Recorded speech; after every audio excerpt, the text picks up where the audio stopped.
O Senhor esteja convosco. Ele está no meio de nós. Proclamação do Evangelho de Jesus Cristo, segundo João.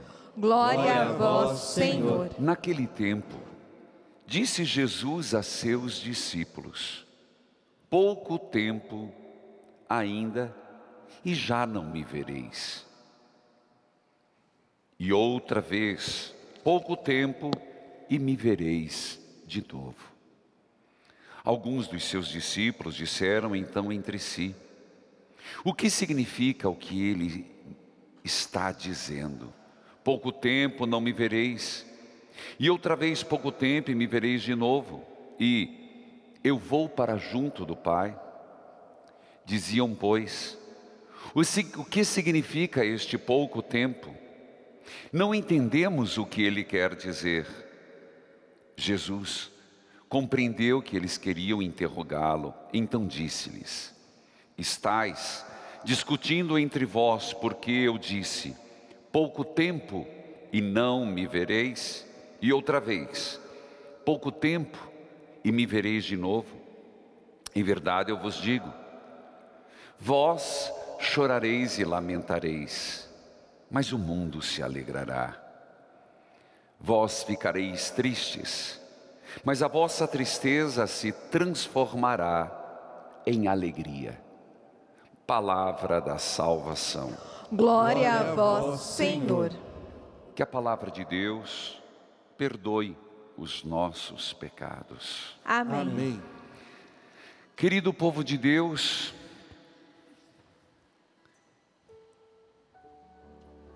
uma das razões do Espírito Santo é nos fazer conhecer, nos fazer assimilar e clarear mais e mais a profundidade, o conhecimento de Deus. A Eucaristia, que se celebra todos os dias, do nascer ao pôr do sol, num sacrifício perfeito, é uma grande dádiva para a humanidade. É uma grande dádiva para todos nós. E eu acredito piamente que quando nós nos debruçamos com mais empenho, com mais consciência, nós podemos absorver esse grande valor. Sei que a grande maioria, desde criança, participam de missa. Sei da catequese. Mas eu gosto e sempre penso que somos a obra evangelizar. E como obra evangelizar, nós vivemos uma espiritualidade. E sem dúvida, a missa diária, sem dúvida, a leitura orante, a grande devoção do Senhor das Santas Chagas. E eu acredito muito na catequese, a catequese permanente, uma catequese que é constante em nossa vida. Eu digo, às vezes a gente faz um curso de Bíblia, naquele momento, naquele dia, naquela hora, nós escutamos, mas não compreendemos, não estávamos maduros o suficiente. Não se trata de repetir as coisas, mas de criar oportunidade para que no momento em que vivemos, talvez tenhamos consciência melhor do que estamos ouvindo na palavra, celebrando no mistério da Santa Missa. Semana passada, eu concluí o Oremos e abri a mesa da palavra. Essa mesa, e não vou repetir o já dito, poderão depois ver, mas continuo.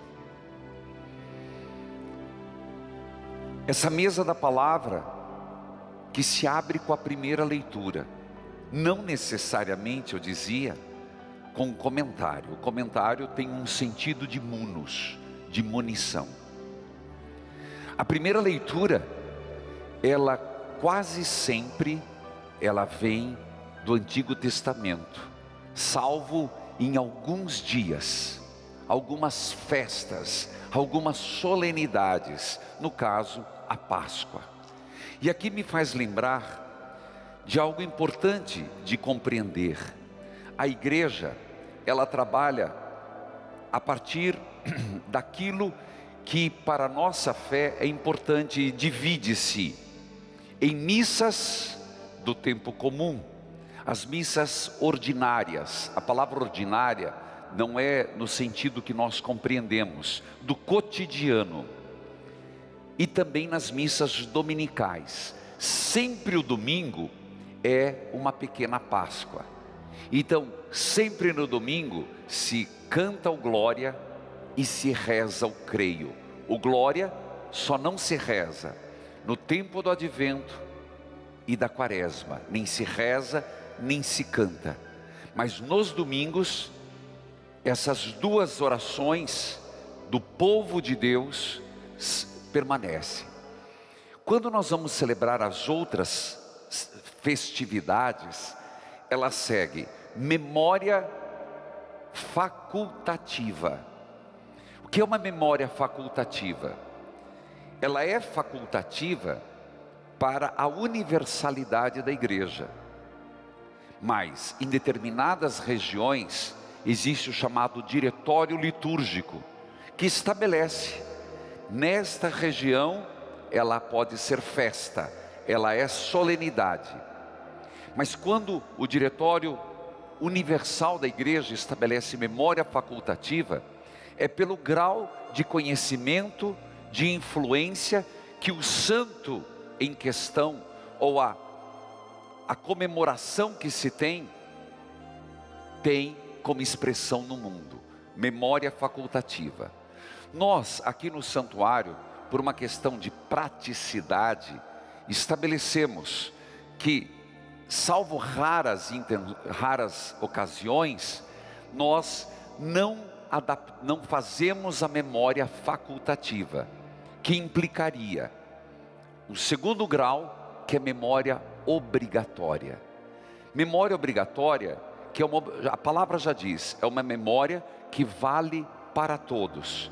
Implica numa oração, implica nas roupas do sacerdote, implica principalmente no oremos. Às vezes a leitura, mas é raro o caso. Então, memória facultativa, memória obrigatória, festa.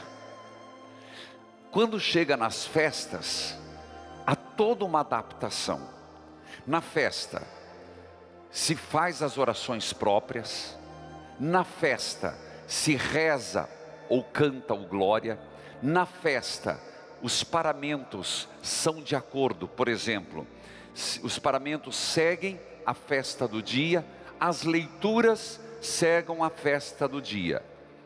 Então, festa fazemos. E aí vem solenidades. Solenidades já implica mais. É um grau maior de comemoração, para você entender. Memórias facultativas, memórias obrigatórias, festas e solenidades. E esses parâmetros diferenciados, eles condicionam a palavra, condicionam as vestes, condicionam os cantos, condicionam o que é o glória, o creio, as orações universais. Eu acabei dizendo que nós temos esses graus diferentes, e acabei falando de que também condicionam as vestimentas. Em algumas paróquias tem-se o hábito, mas não é uma necessidade, de colocar as velas e também esta toalha. A nossa é pequena em virtude do fato de é importante que se apareça um material do altar. Não se faz aquela aquele cobrir o todo, que era muito próprio logo depois do Concílio Vaticano II. Hoje se apresenta mais o sacrifício, esse aspecto sacrificial. Mas aí você vai me perguntar, tá bom, padre, mas o que significam as cores litúrgicas? Veja, vou começar a explicar das grandes solenidades. Geralmente na Páscoa, no Natal, a cor é branca, ou a dourada, que supre todas as cores. Toda vez que você for a uma missa e ver o sacerdote vestido de túnica branca, perdão, a túnica é sempre branca, creme. Túnica é essa peça que o padre usa por baixo. Túnica, alva. Ela é alva em um aspecto, aqui não vou ser tão técnico. Ou túnica. O que usamos por cima chama-se casula. E embaixo nós temos a chamada estola. A estola, a casula. A cor, ela determina o que se está celebrando. É branco ou dourado, porque o dourado supre todas as outras. Para Páscoa, para tempo de Natal, para uma festa mariana, para grandes solenidades, que não se pede diferente. Quando você chegar e ver um padre usando verde, o verde, ele significa que é tempo comum, seja casula. Por que que o senhor aqui no santuário usa-se casula e a maioria dos padres usam só a estola horizontal? A transversal é do diácono. Porque é um costume na arquidiocese, não é obrigatório no meio de semana se usar a casula, mas é um hábito que quem preside de casula. É uma normativa, e nós aqui, todos inclusive os padres que concelebram com casula. Alva, ou a túnica e a casula. O verde significa tempo comum, que não é menos importante. É o tempo onde se mostra a vida pública de Jesus, seja na semana, seja no domingo. Então o verde significa, não é festa, é o tempo comum, é o cotidiano da vida de Jesus.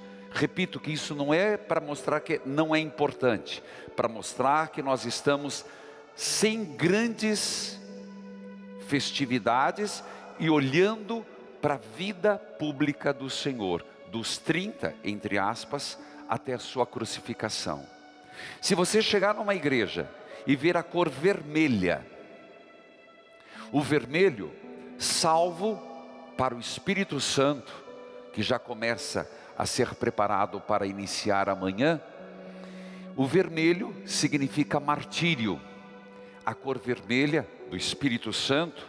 E quando ou um apóstolo, ou um santo, ou uma santa foi martirizada, então nesse aspecto, viu vermelho, martírio. Segundo, Espírito Santo, ou no caso da Sexta-feira Santa, o vermelho. Mas ainda tem mais uma cor, o roxo. Quando você vê um sacerdote com roxo, é Quaresma, Advento ou missa de corpo presente. Agora tem uma leve mudança, mas de modo geral também faz-se opção, podendo se usar branco. Antigamente se usava o roxo. Então você percebeu que aquilo que se celebra, o santo que se celebra, a solenidade de Nosso Senhor, ou de Maria, ou da igreja, é o que vai gerenciar, que vai conduzir a própria celebração, no que se refere à palavra, no que se refere aos ritos, no que se refere às cores litúrgicas. Creio que essa parte é importante para entender o porquê que às vezes a leitura está numa sequência e muda. muda porque no dia se tem uma festa, se tem uma solenidade. Do contrário, ela segue um princípio básico. Quando é missa semanal, não tem a segunda leitura. Quando é festa, também não. Quando é solenidade, tem. No caso, vem logo depois da primeira leitura o salmo. O salmo, ele é escolhido a partir da leitura. Se alguém quiser fazer um padre, por exemplo, quando eu vou preparar minha homilia, por onde que a gente começa a entender o que é que vai se celebrar? Por exemplo, domingo que vem, eu vou preparar a homilia. Por onde que eu começaria a ler? Você que está em casa, você que é do rito da palavra, você que é ministro da palavra, você que é catequista. A princípio você fala, vou ler da primeira leitura. Não, filho. A primeira coisa a ser lida é o Evangelho. O Evangelho, depois você lê a primeira leitura. Porque o Evangelho é que marca a tônica da primeira leitura. E o Salmo é escolhido em relação à primeira leitura. O Salmo, ele é orientado para exatamente mostrar, o Salmo é palavra de Deus, ele é feito do ambão. O ambão da palavra, da mesa da palavra. O salmista, como eu expliquei o sentido de usar, ou uma peça que identifique, nós usamos a OPA, vem e proclama o salmo. Em tempo de pandemia, nós estamos adaptando, já expliquei, mas sempre bom lembrar, que nós estamos adaptando o uso do microfone, evitar contaminação. Por isso, nós estamos aceitando algumas mudanças, quando é para cantar, porque nós estamos com um grupo reduzido de músicos. Mas você percebe, o salmista vem no ambão, ele está proclamando a palavra. Existe a antífona. Essa antífona é de direito do povo. Antigamente era chamado salmo responsorial, antes ainda, canto de meditação. Foi logo depois do concílio. O canto de meditação era uma música agradável, hoje não se aceita mais. Na Sagrada Liturgia, o canto de meditação, ele não tem sentido, porque não se tem sentido cantar um canto para meditar. Quer meditação melhor do que a palavra do salmo? Por isso não se substitui, e salmo também não se troca. Pode haver uma adequação na antífona. Por quê? Porque quando a antífona é muito longa, se não tem recursos como o folheto, se não tem recursos como um video wall, o povo não entende. Por que que se repete uma antífona? A antífona é de direito do povo. Existem cantos que podem ser do ministério, existem cantos que é de direito do povo. O glória, não se muda o glória. O glória é para se cantar ipsis literis, tal qual o texto, e é direito do povo. Já falei isso anteriormente. Cuidado com a troca. Nossa, que salmo bonito, que glória bonito.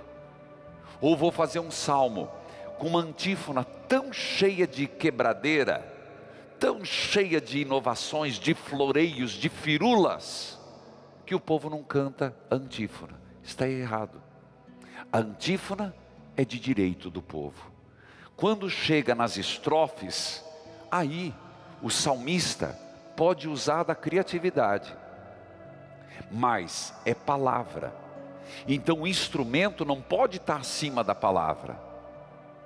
De preferência, quando chega na hora, no estribilho, ou você quer antífona, canta-se tudo. Por que que se pede que nessa hora, se tem bateria baixe, ou não toque, que haja um movimento? Nós sabemos que as grandes artes musicais, as grandes peças, elas não são tudo num volume só. Quem já foi assistir uma ópera, quem já foi assistir um concerto, sabe que existe uma dinâmica do forte, mais forte, do pianíssimo. Também na música tem que ter. Isso não é só, e você pode ir na qualquer música, tem que ter um movimento. Então cuidado quando vai se cantar o salmo e de repente os instrumentos cobrem a palavra. Se quer intensificar na antífona, quando o povo já sabe, perfeito. Quando chega na palavra, o mais importante é a palavra. Diminui-se tudo, enaltece-se a voz. O salmo, ele vem para fazer um eco à leitura. O salmo vem como uma reflexão meditada. Por isso, o salmo tem uma cadência de salmo. A palavra diz, não é para ser algo, um forró fora de hora. No salmo, dificilmente se cabe uma música para frente, agitada. A palavra é meditação, é poder assimilar. Logo depois vem a segunda leitura. E eu digo no domingo. A segunda leitura, ela não segue a estrutura nem do Evangelho e nem da primeira leitura. A segunda leitura é a mais difícil quando se vai fazer uma Léxio Divina, meditar, ou quando eu vou contando a partir de mim, que vou preparar a homilia. Porque a segunda leitura pode encaixar na temática quando é sequencial. Quando é de uma festa, agora você já sabe o que é, de uma solenidade, ela é escolhida a dedo. Quando é de um santo, numa solenidade, a segunda leitura é escolhida a dedo. Mas domingo que vem, por exemplo, a Ascensão, é escolhida a dedo. Quando chega no tempo comum, ela segue uma outra, ela pega uma das cartas e faz cada domingo um pedaço. Às vezes encaixa, às vezes não encaixa. Depois da segunda leitura, e quero chamar a atenção, mais uma vez o que eu já disse, não existe palavras do Senhor. Estas são palavras do Senhor. Não, é palavra, singular, o verbo. Alguém reagiu a isso, mas o que eu disse é verdade, é palavra de Deus. Logo depois, ainda nesse momento, vem da palavra o canto de aclamação. Veja, a primeira leitura sentado, a segunda leitura sentado, eu me sento para escutar, para meditar. A palavra é meditar. Então você entendeu porque os cantos não podem ser rápidos? Não dá para pensar um salmo agitado. A pessoa está sentada, a pessoa está para internalizar, assimilar, introspectar. Vem a segunda leitura, aí vem a aclamação. Na missa, a aclamação é de pé, sinal de prontidão. De modo geral, salvo raras exceções, que é da quaresma, tem que conter aleluia. Repito, tem que conter aleluia.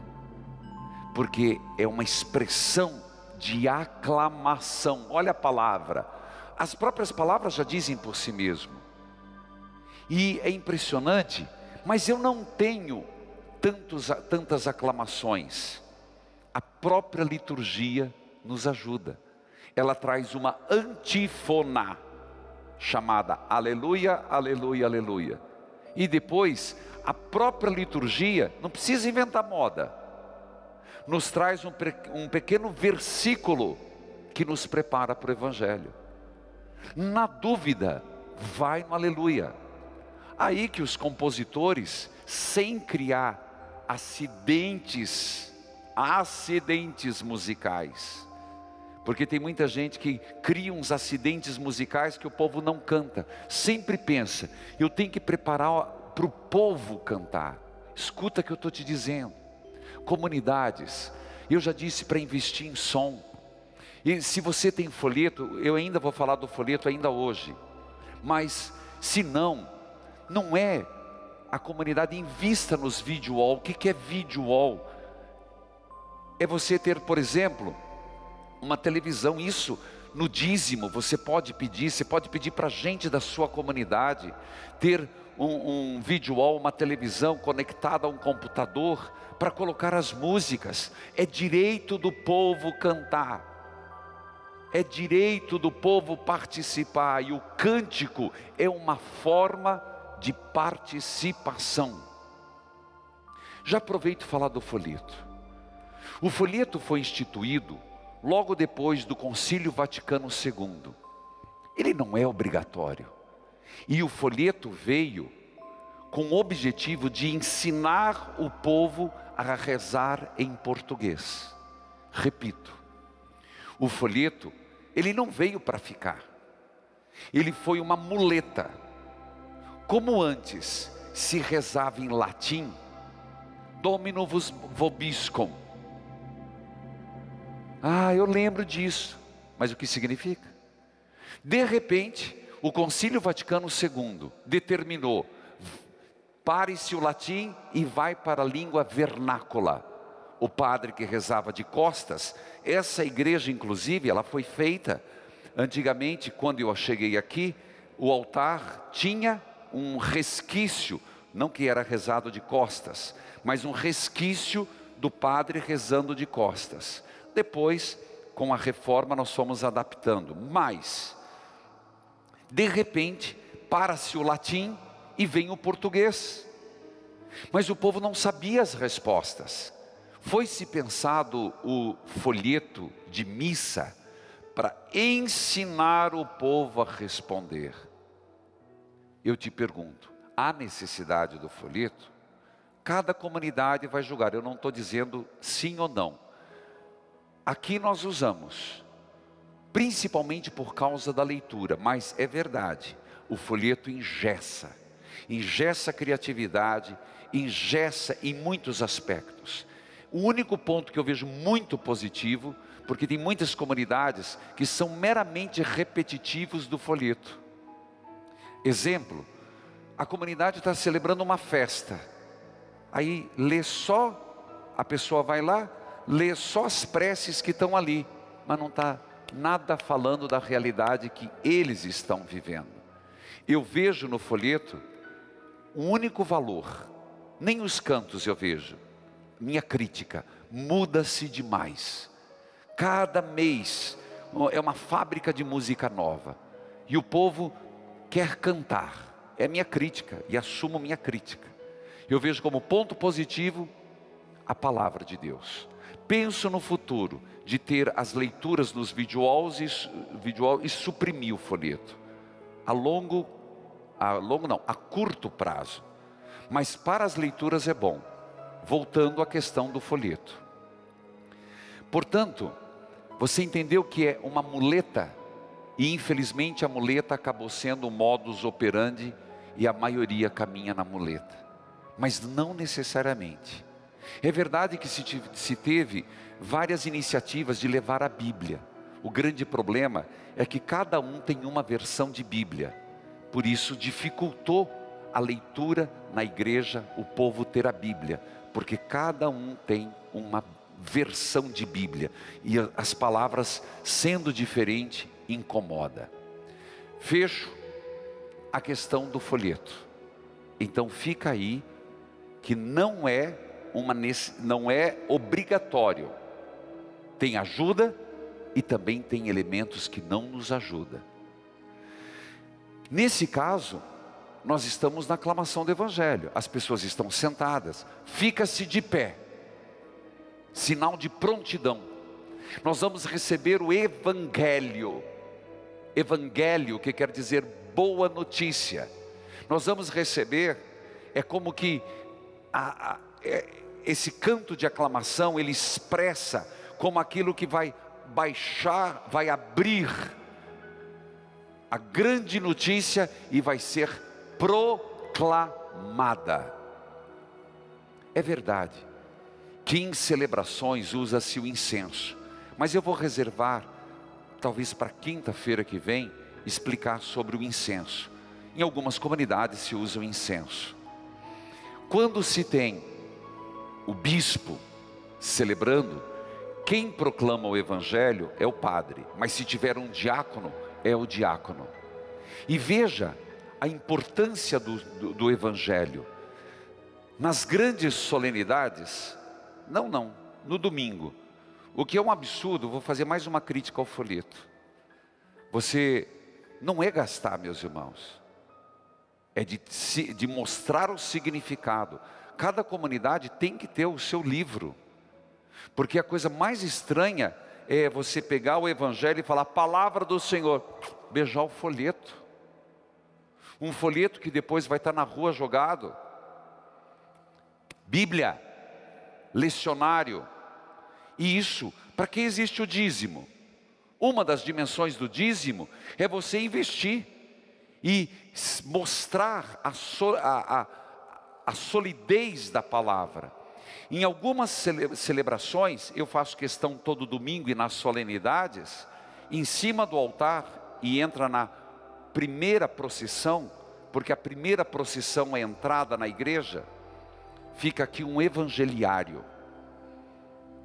Então, neste caso, o evangeliário, que ele tem várias capas, mais sofisticadas, menos sofisticadas. Veja a importância. Enquanto se canta a aclamação, se estiver um bispo, se não tiver diácono, o padre vai até o bispo e pede, dai-me a vossa bênção. Veja, você vai pedir ao bispo a bênção para proclamar o evangelho, não é qualquer palavra. Aí tem um som ruim, aí, vou dizer uma coisa, se na tua paróquia tem microfonia, é um péssimo operador de som, tem que trocar, porque microfonia é igual, é o desastre, é assinar a carta de incompetência, porque microfonia é inadmissível. Se no show é isso, imagina na igreja. Terminado isso, vem a aclamação, o diácono, se tiver, o padre, se tiver, dai-me a vossa bênção. Olha a frase que o bispo diz: o Senhor esteja em teu coração, em teus lábios, para que possas anunciar dignamente o evangelho, em nome do Pai, do Filho e do Espírito Santo. Dá a bênção. Eu repito, para você perceber a seriedade da proclamação do evangelho, a importância da aclamação, a postura de estar em pé, de quem escuta, de quem diz, eu estou pronto, quero ouvir e viver. Nisso, os orientais nos ensinam muito. Você está conversando com um oriental, mas também oriental sério, né? Que tem gente atrapalhada de tudo que é lado. Os muçulmanos também fazem. Eles vão citar o Alcorão, eles estão sentados, se levantam e proclamam. Nunca se proclama o Alcorão sentado. Sinal de respeito. Por isso, a igreja, ela nos ensina os movimentos orantes: sentar, ajoelhar, ficar em pé. O Senhor esteja em teu coração, em teus lábios, para que possas anunciar dignamente o seu evangelho, em nome do Pai, do Filho e do Espírito Santo. E a pessoa responde, amém. Vem e proclama, com incenso ou sem incenso, reservo para outro momento isso. Terminado, veja o que o sacerdote diz. O diácono ainda diz, inclinado no altar: ó Deus de todo o coração, purificai o meu coração e os meus lábios, para que eu anuncie dignamente o vosso santo evangelho. Seja o diácono, seja o sacerdote, o Senhor purifique os meus lábios e o meu coração, para que eu anuncie dignamente o vosso santo evangelho. E começa o diálogo. Pela segunda vez se estabelece um diálogo. Diálogo, gente. Às vezes você vê que eu fico insistindo, respondam. Pelo amor de Deus, respondam. Ainda mais aqui que nós estamos sem público. Porque quem está em casa Preciso ouvir você responder. O primeiro diálogo do padre com a Assembleia começou lá no sinal da cruz. O segundo diálogo aqui, o Senhor esteja convosco. Ele está no meio de nós, é da Assembleia. Se a pessoa... E o diálogo, ele entrou inclusive na oração eucarística, que eu vou explicar mais para frente. No mundo, lá na Europa, não tem aquelas orações na oração eucarística. É tudo seguido. No Brasil foi feita essa concessão para o povo ficar atento. Então quando você vai na missa, responder a esse diálogo é para você oração, mas é para você uma oportunidade de você se ater, ficar consciente, não se dispersar. O Senhor esteja convosco, Ele está no meio de nós. Proclamação, o sacerdote faz o sinal da cruz no livro, é sagrado. O povo não é tocar mosca, o povo não é ficar fazendo qualquer coisa, é pelo sinal, 3 cruzes na testa, pelo sinal da Santa Cruz, livra-me Deus nosso Senhor dos nossos inimigos. Isso é o que a gente aprendeu, mas aqui tem um significado diferente. Que a palavra de Deus esteja na minha mente, na minha boca e no meu coração. Então, nesse horário, o que a pessoa faz? Não é o sinal da cruz, não é qualquer coisa. Enquanto o padre faz o sinal da cruz no livro, no evangeliário, aí que eu me pergunto, no folheto? Tenho dúvida. Que o Senhor esteja em minha mente, nos meus lábios e no meu coração. E proclama o Evangelho. Proclama, não lê.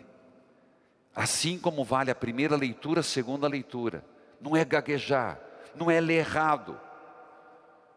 Não é como uma vez, e aconteceu comigo, e haja aguentar de riso, quando em plena celebração da paixão do Senhor, aquele momento forte, aquele momento orante, logo depois vinha o silêncio, o comentarista, não foi aqui no Guadalupe, mas aconteceu. E Jesus, tendo um forte grito, espirrou. Estragou tudo. Não tem improvisação na missa. Não tem que ter improvisação na missa. Você pode estragar, fazer do sublime ao ridículo. Como eu disse e repito, nem todo mundo tem capacidade de cantar, nem todo mundo tem capacidade de fazer leitura, nem todo mundo tem capacidade de servir as mesas. São dons. E isso vale para todos os leitores. Errar com a palavra de Deus é você ferir o Evangelho. Por isso que ele diz palavra da salvação. Se a primeira leitura foi palavra do Senhor, a primeira, a segunda, palavra do Senhor, o Evangelho não é palavra do Senhor, é palavra de salvação, nem no plural, é palavra de salvação. E o povo responde, glória a vós, Senhor. Logo depois, ainda segue. Quando o bispo, beija o livro,